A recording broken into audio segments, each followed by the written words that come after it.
Hi, my name's Jack from Painted Legion, and today I'm having a look at Hive Fleet Jormungandyr. Now, I'll be honest, this scheme has been daunting for me to start. It's a tricky one to get right. Not only is it a black scheme, which black on its own can be hard to get right, but it's a yellow scheme. And yellow in its own right is tricky to paint, let alone having to paint it over black. But in this tutorial, I put together a method that I think is doable for a Tyranid horde army and gives you a really good result in the end. Anyway, let's get started. As you might expect, we're going to start with a black prime model, and we're going to do a heavy dry brush of Skaven Blight Dinge. Now, let's talk a bit about dry brushing. When you're dry brushing, your brush needs to have, it needs to be very slightly wet. The way to do this is to get a sponge, dab your brush onto a sponge that is very slightly wet. And by very slightly, I mean when you touch the sponge, you don't want water droplets on your finger. You want your finger to be just glistening with water. If you do that right, you will have just enough water on the brush to not leave a dusty effect when you're doing your dry brushing.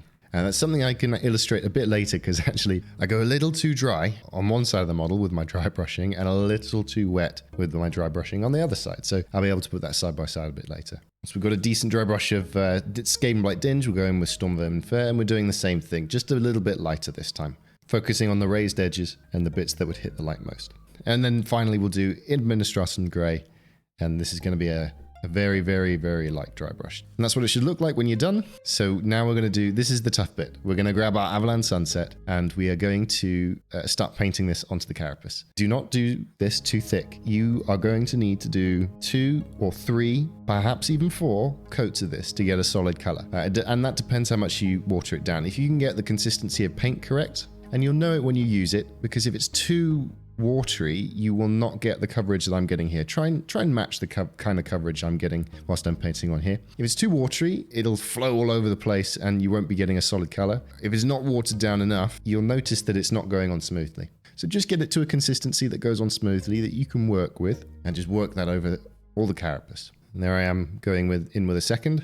And you can see the problem there with going yellow over black. You get that sort of nasty, sick color, especially with Avalanche Sunset. It's sort of a colder, murky yellow color anyway, so it doesn't look good over black. Yellow doesn't look good over black, so you really need to make sure that you're getting a strong color here. Now we are with the third coat, just really making sure that we've got a solid color there. Normally, if I was painting yellow, I would not be doing it with a brush. This is the only time, and I really mean the only time, I ever paint yellow with a brush, because it just takes so much time. But the payoff, even with just the base layers, is a really good looking model. So now we're going to go in with our skeleton horde. We're just going to paint it into the recesses of this armor to give it some definition. But once we've got that definition, we're going to go in and we're going to start highlighting. We're going to take Flash Gets Yellow. With Jormungandyr, I had a decision. The artwork has a very washed out, desaturated yellow that actually goes more into an off-white than it does into a yellow. So I could have gone up to sort of Ushabti bone and up through beige colors, pale beige colors. I wanted this to be a really punchy yellow. If I'm going to paint yellow, it's going to look really yellow. So I went with a cold yellow. I could have gone with a warmer yellow and used Euro yellow instead, like I do for the eyes a lot. But there's something about colder tones that give a sort of a more bone color feel to them. I think it looks more chitinous. So I went with Flash Gets Yellow, and we're using that feathering technique that I use on pretty much all of my Tyranid models. And I've drawn a simple diagram here for you to illustrate how I'm doing the highlights on the carapace here. And I'm being a bit more reserved with how I'm using the technique this time. Partially because Flash Gets Yellow is a very strong color, and on top of Avalanche Sunset, it's quite a step up in terms of brightness. So I'm using lines of different length where I can manage it, and I'm spacing them out just a little bit more, and focusing on drawing the lines on there rather than I don't know, just moving my brush and hoping. And the best way to do this is just to paint your termagants first and get used to this technique, and then go on to your bigger models. Okay, and once we're finished with that, we're going to go in with another cold yellow. This is Dawn Yellow. I really like this color. I bought this a long time ago and haven't been able to use it. So glad to be able to use it now. I've updated the diagram for where I'm placing this color on the termagant carapace. And quickly before I explain how we're going to use it, I do commission painting, so if you're interested in having a model painted by me, then send me a message on Instagram and we can work something out. So we are being very conservative with this color. It's very bright, and against the Avalanche Sunset, it's a massive step up in value.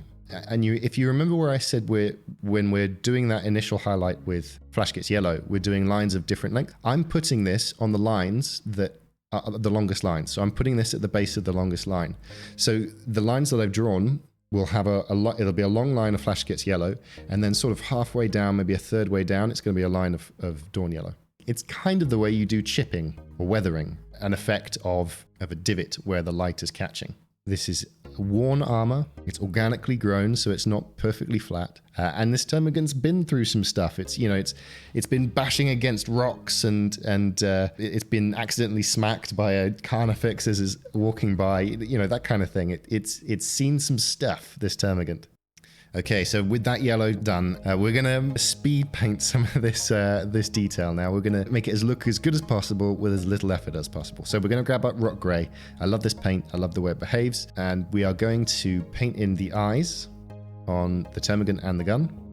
And we're also gonna make sure that we've not got too much on our brush, and we're going to drag our brush over the vents on the gun and on the arms. This is called overbrushing. It's the same idea as dry brushing. You're wiping most of the paint off of your brush, but dry brushing is where you're wiping pretty much all of the paint off. Well, overbrushing is basically you're loading your brush up with a little bit of paint, you're drawing the paint off onto a piece of tissue paper, and you're dragging it over whatever detail you're trying to paint with a bit more care. It's a more controlled dry brushing, and you're using a bit more paint. So really, really good for these vents because they've got that detail in there that we can overbrush onto. It's also good for painting bases if you like to use basing sand.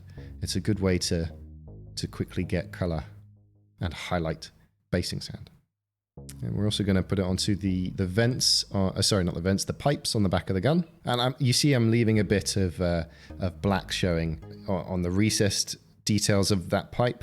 And in that same vein, we're going to highlight the talons. We are edge highlighting, doing thick edge highlights onto the talons with this color, onto the edges. And also we're going to take off some of the paint, a fair amount of the paint off our brush. And with this Rock Grey from AK Interactive, once you've taken off most of the paint, it kind of smudges onto whatever you're painting. It behaves a little differently to Games Workshop paint. And we're going to paint the bottom third of the talons. And what should happen is that we get a kind of transition between the black and the Rock Grey.